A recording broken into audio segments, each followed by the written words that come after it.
삼성이나 TSMC가 없으면 ASML이 별로 뭘 할 거냐 이거예요. 제가 그냥 빛이 이쁘네 이러고 있을 거라 이거예요. 반도체 장비 수출 규제를 걸면 제일 손해보는 건 미국이에요. 그런 관점에서 대만이란 나라가 TSMC 같은 회사가 있기 때문에 좀 버티는 감도 있죠. 중국은 대만을 침공해서 TSMC라는 존재가 사라지면은 자신들이 했던 모든 설계 자산을 잃어버리게 돼 있어요.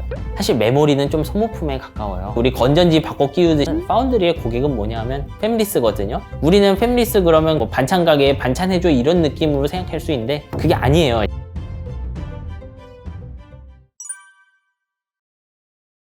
기존에도 미국은 여러 가지 무역 관련해서 압박을 넣긴 했지만 저 초등학생 때죠. 슈퍼 301조 이런 걸 발동해서 무역 적자와 관련한 이야기들을 했었고요. 그리고 좀 더 과거로 가면 미일 반도체 협정, 80년도에 있었던 협정인데 이 협정도 보면 미국과 일본 사이에서 반도체 무역에서 얼마 이상 적자를 내면 안 된다 이런 식으로 조건들을 걸어놨어요. 그러니까 이게 아주 또 새로운 일은 아닌 것이죠. 다만 최근에 이런 반도체 협약 이런 것과 비교해보면 미국이 외국에 있는 많은 동료들을 끌어들이려고 하고 이 협약에 1대1 대결보다는 좀 다대1 구도를 만들겠다는 그런 의지가 확실히 보이죠. 독일 포함해 뭐 한국까지 정확하게 맞겠다고 주장한 게 아니고 이게 그 CSIS라는 그 연구소 보고서일 거예요. 제가 알기로. 보면 최근에 있었던 네덜란드와 일본이 그 미국에게 동참을 했죠. 반도체 제재에. 그러면서 그것이 어떤 의미를 가지고 있고 이런 거를 쭉 설명을 했어요. 이거 외교적인 성공이기도 하고요. 미국 입장에서. 근데 이제 그 뒤에서 여전히 일은 끝나지 않고 독일이나 한국과 같은 나라들에게도 계속해서 어떤 그 이 협정으로 끌어들일 필요가 있다라는 식으로 이게 마무리를 해요. 이 나라들을 언급한 이유를 잘 생각해보면 사실 독일 같은 경우는 이제 그 반도체 장비에서는 그 점유율이 그렇게 높진 않아요. 독일. 아마 그래프에 안 보일 거예요. 독일이. 다만 이 독일 같은 나라는 그 반도체 제조의 핵심 장비 중 하나 그 노광기, 그중에서 EUV 장비잖아요. 그러니까 이 EUV 장비를 만드는데 핵심적인 부품을 또 하나 만들어요, 독일이. 예를 들면 중국 같은 나라가 EUV 같은 걸 못 만드는 이유가 많이 있는데 그중 하나는 광원이고요. 이거는 그 ASML, 그 네덜란드 회사의 자회사가 만들어요. 그 다음에 그 광원을 여러 번 반사시켜서 막 광학계를 통과시켜야 돼요. 극자외선을. 근데 그거는 독일일 거예요, 제가 알기로. 자이스나 이런 광학계가 강한 회사들이 있으니까. 그러면 예를 들면 이 협정을 만들어낸 입장에서 일단은 그 견제는 할 수 있어요. 중국을 견제할 수 있겠죠, 협정으로. 하지만 독일 같은 나라가 이탈해버리면은 독일만 가지고 중국이 EUV 장비를 만들 수는 없지만 EUV 생산을 크게 방해할 수는 있죠.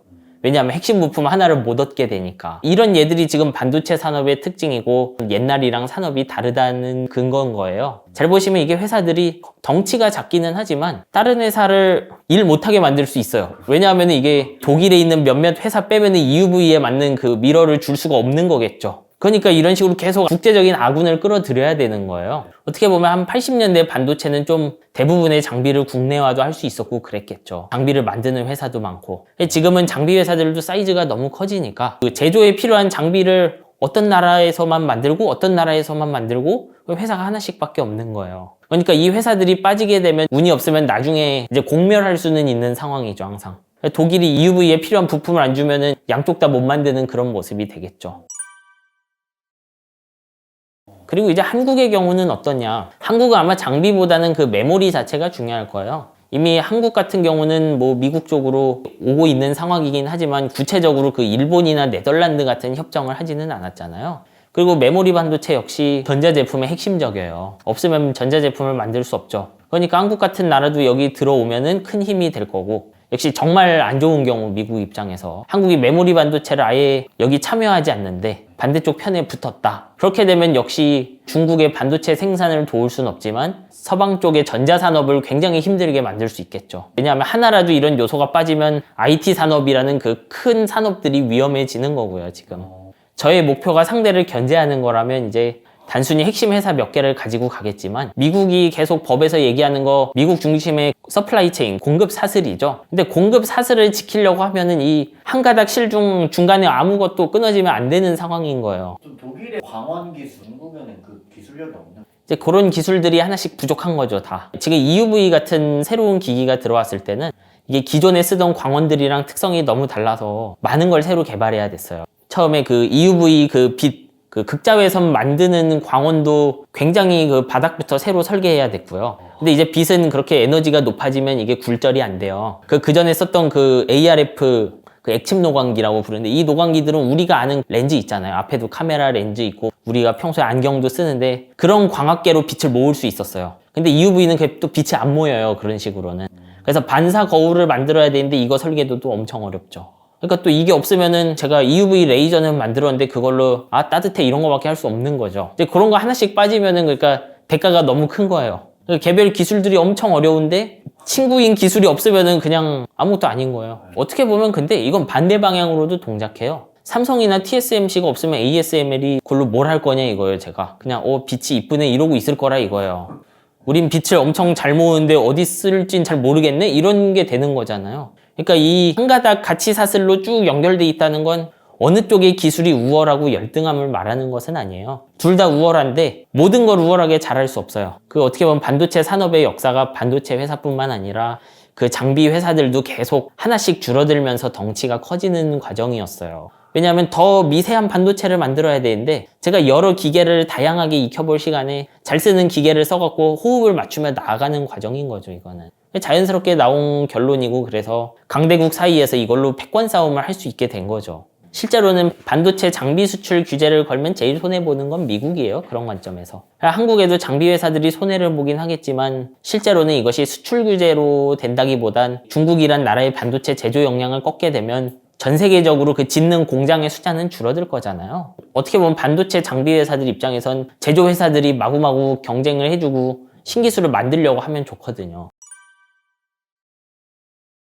인텔 1.8 나노 이번 2월에 나오기 전에도 작년 11월쯤에 그 인텔에서 이미 그 발표를 했을 거예요. 큰 고객 하나 테이프아웃 했다. 테이프아웃이라는 게 쉽게 말하면 생산은 아니고 우리가 그 노광기를 써서 칩을 만들려면 마스크를 만들어야 되거든요. 웨이퍼를 밑에 놓고 마스크 만들고 그래서 빛을 쪼여줘야 되는데 그 마스크를 만들 수 있는 그 설계 데이터를 파운드리가 받았다 이 정도 얘기인 거예요. 근데 이제 기한을 재보면 뭐 1년이 넘게 걸리겠죠. 실제로 완제품 나오는 거는. 아마 인텔이 얘기하는 건 우리 고객 하나 지금까지는 스케줄을 잘 맞췄어요 이 정도 이야기일 거예요. 굉장한 성과긴 하지만 지금까지 파운드리 잘 하고 있던 회사가 아니니까. 근데 역시 이것도 제품이 쭉 나와야 저는 알 수 있을 것 같아요. 그때 가서 1.8 나노 공정 이게 1.8나노가 아마 인텔이 지금 삼성이 3나노에서 하고 있는 거 그 GAA라고 하죠. 그거를 도입하는 공정일 거예요. 인텔이 정확하게 GAA뿐만 아니라 BPR이라고 전원을 뭐 웨이퍼 뒤쪽으로 공급하는 이런 기술들도 한 번에 넣겠다고 했어요. 그러니까 이게 인텔의 계획대로만 되면은 사실 굉장히 좋은 물건이 되겠죠. 지금 문제가 되는 인텔 7나노.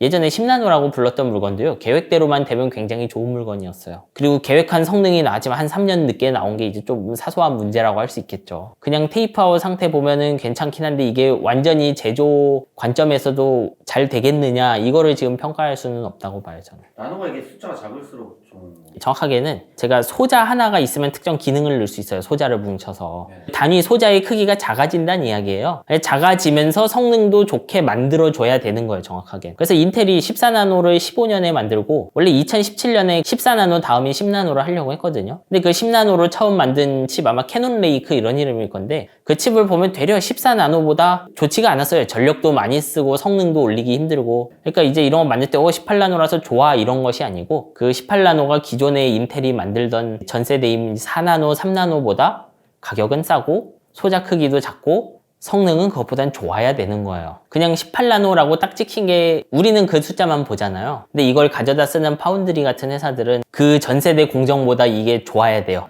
가격이 많이 만들면은 싸거나 비슷해야 되고 그리고 이 새로운 공정을 썼더니 4나노나 3나노 쓴 것보다 못하면 안 돼야 되는 거죠. 지금은 이제 그게 보장되는 상황은 아닌 거죠. 지금 발표 상황에서는. 아직은 딱 평가할 수는 없다는 거죠. 물론 인텔이 홍보할 땐 분명 4나노나 TSMC 몇 나노보다 좋다라고 얘기를 했을 거예요. 다만 인텔의 제조 역량이 지금까지 15년부터 보여준 모습을 보면은 우리가 TSMC 로드맵처럼 믿을 수는 없다는 거예요. TSMC도 몇 개월씩 밀리긴 하지만 그렇게 뭐 3년씩 밀린다든지 하는 일은 없었잖아요.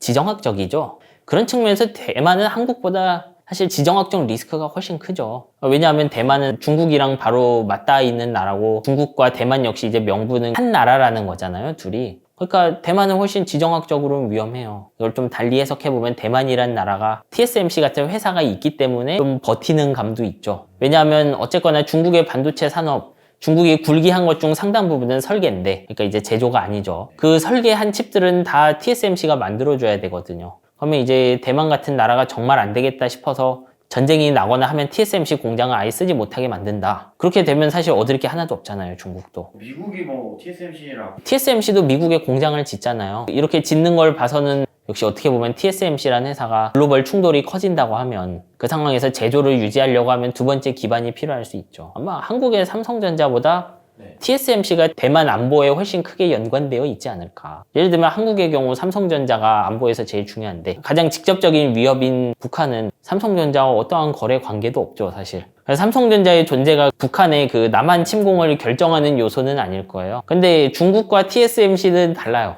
중국은 대만을 침공해서 TSMC라는 존재가 사라지면은 자신들이 했던 모든 설계 자산을 잃어버리게 돼 있어요. 그러니까 이 경우는 좀 더 안보에 중요한 회사라고 할 수 있죠. 최종적인 IT 산업 입장에서는요, 그 특정 회사의 전자제품 자체를 못 만들게 만들 능력은 둘 다 있어요. 근데 이 차이는 크게 어떻게 발생하냐 하면 사실 메모리는 좀 소모품에 가까워요. 우리 건전지 바꿔 끼우듯이 좀 바꿔 끼울 수 있는 물건들이거든요. 제가 가전회사라고 하면은 가전회사가 고객이잖아요, 삼성전자에. 그럼 삼성 디램 보고 마음에 안 들면 하이닉스 가고 이런 게 돼요. 근데 파운드리라는 사업 모델에서는 파운드리의 고객은 뭐냐 하면 팹리스거든요. 제조 능력은 없고 반도체 설계만 할 수 있는 회사가 고객이에요. 근데 이 고객 입장에서 어떠냐 하면요, 우리는 팹리스 그러면 반찬 만드는 회사에 가갖고 뭐 반찬 가게에 반찬 해줘 이런 느낌으로 생각할 수 있는데 그게 아니에요. 파운드리의 계획을 몇 년 전에 받으면요, 파운드리를 믿고 칩을 설계하는 거예요. 예전 자동차를 만드는데 어떤 회사가 철강이랑 이런 거를 어떤 정도 강도를 줄 거고 어떤 엔진을 줄 수 있다 이거를 믿고 차를 만드는 거랑 똑같아요. 근데 파운드리는 대체하기가 되게 힘들어요. 그래서 왜냐하면 그 팹리스 입장에서 파운드리 믿고 설계를 했는데 잘 안 나오면은 엉망이 되죠. 그러면 그 다음에 옮기는 것도 힘들어요, 그 다음에는. 그러니까 파운드리가 훨씬 그런 면에서 이제 고객과 하청 입장에서 좀 더 강한 하청이라고 할 수 있죠. 왜냐하면 제가 일단 내년에 신규 제품은 몰라도 지금 설계해 놓은 제품의 파운드리로 옮기는 건 퀄컴 같은 큰 회사도 몇 개월 걸리는 일이거든요, 이게. 그 삼성은 파운드리 지금 삼성은 계속 2등하고 있죠. 하이닉스 디램의 한 절반 정도는 우시 공장에 있고, 메모리 두 종류 이제 디램 랜드가 있는데 그 중에 하이닉스는 디램 쪽이 중국에 있고, 그리고 삼성전자 같은 경우는 낸드 플랫이 30% 40% 얘기하는 것 같은데 그게 중국의 시안이라는 곳에 있어요. 규모 자체가 작지는 않죠. 꽤 큰 공장들이죠, 실제로는. 이제 말씀드린 두 종류가 디램은 좀 CPU랑 가까이 일하는 빠르고 좀 메모리 중에도 비싼 메모리에 해당하고 용량당 가격이, 낸드 플래시는 그 저장소에 가까운 물건들이에요. 근데 이 물건들 다 결국은 여기저기 가전제품이나 IT 제품에 들어가요. 이제 그 중에 예를 들어 스마트폰 같은 거는 중국이 제일 많이 조립을 하기 때문에 중국 쪽으로 많이 들어가게 되는 거죠. 그리고 또 서버에 들어간다고 하면 뭐 미국으로 가고 뭐 유럽으로 가고 하겠죠, 이제. 바로 팔지마 이런 식으로 하겠다는 이야기는 아니죠. 그렇게 하지는 않고 ASML 같은 경우는 그 EUV 뿐만 아니라 그 아까 말한 액침 노광기까지도 중국에 들여놓지 말자 이런 얘기를 하는데, 이런 식으로 장비 회사들에게 제한을 할 수 있는 이유는 사실 반도체 완제품 자체는 쓰기 때문에 그래요, 중국이. 한국에게 완제품 반도체를 팔지 말라고 한다? 그럴 가능성은 높지 않아요, 사실. 왜냐하면 지금도 중국이랑 지금 몇 년째 반도체로 싸우고 있지만 인텔 CPU나 엔비디아 GPU 자체가 들어가는 걸 막지는 않아요, 미국이. 만약에 CPU만 팔고 메모리는 팔지 말라 그러면 말도 안 되고 의미도 없어요, 사실은. 왜냐하면 한국이 D램을 안 팔면 CPU랑 그 GPU도 안 사갈 거거든요, 중국에서.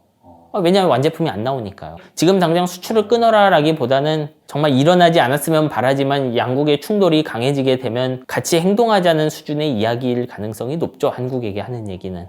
이제 사실은 미국 반도체 협회에서 조사한 자료들이 있어요, 보면. 100% 진실이라고는 생각은 안 하는데 미국의 공장을 지을 때랑 아시아권의 공장을 지을 때 운영비용 차이가 나잖아요. 그러면 그 운영비용 차이에서 제일 큰 차이가 뭐냐? 그러니까 예를 들면 미국에서 100이 들고 한국에서는 뭐 70이 드는데, 그러면 운영비용 30 중에 제일 중요한 게 뭐냐라고 하면 거기서 항상 정부 보조금이라는 답변이 나와 있어요, 거기. 정부 보조금의 비중이 제일 커요. 그 예를 들면 30의 차이가 있다고 하면. 그러니까 미국 같은 경우는 이걸 끌어들이기 위해서 보조금을 주는 거죠, 실제로는. 그럼 보조금을 주면 그 비용 차이 중에 얼마 정도는 그 해결이 되니까 공장에 들어올 수 있을 거다. 다만 이제 미국에 본사를 두고 있는 회사들 입장에선 그게 중요하겠지만, 이제 한국이나 대만 회사들은 사실 인적 기반도 같이 옮겨가야 되잖아요. 자신들의 엔지니어, 뭐 연구소 이런 거.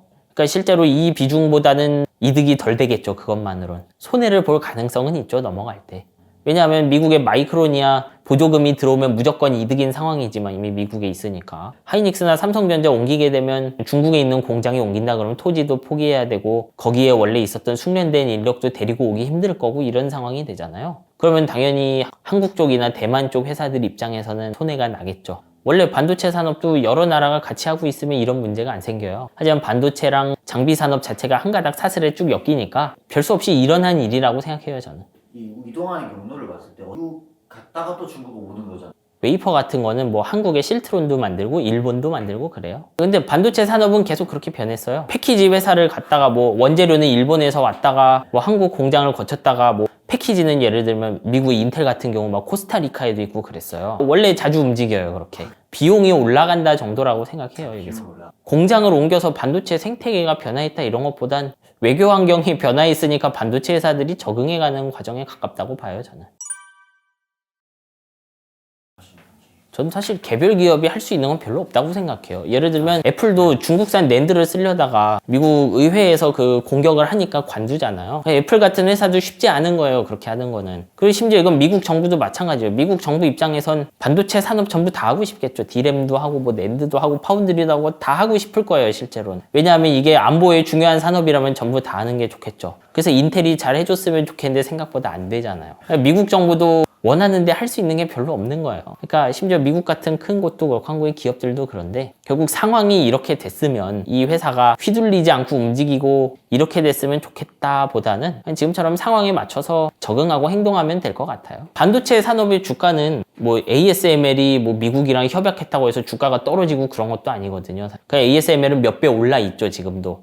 다만 이런 회사들이 충돌이 일어나면은 뭐 다 같이 떨어지겠죠, 그냥. 근데 그건 생각해 보시면 충돌을 하면 이런 협약이 없어도 어차피 주가는 떨어질 거예요. 왜냐하면 전체적인 그 제품 수요가 폭락할 테니까. 삼성과 SK 뭐 이 두 회사의 주요한 제품들은 메모리 반도체인데 거의 1년 동안 메모리 반도체 가격이 거의 뭐 몇십 년 전 봤던 수준으로 폭락했으니까요. 거의 뭐 실적이 안 좋죠, 당연히. 과잉 생산이 문제인 거죠. 이제 우크라이나 러시아 전쟁은 사실 제대로 예측하는 사람이 별로 없어요. 기존에 코로나 때 그 비대면 수요 이런 거 늘어나는 걸 보면서 메모리 회사들도 투자를 많이 했는데 수요 절벽이 나타나면서 이제 가격을 마구 할인하기 시작한 거죠, 회사들이. 그 아파트들의 건폐율을 보면 보통 17% 15%입니다.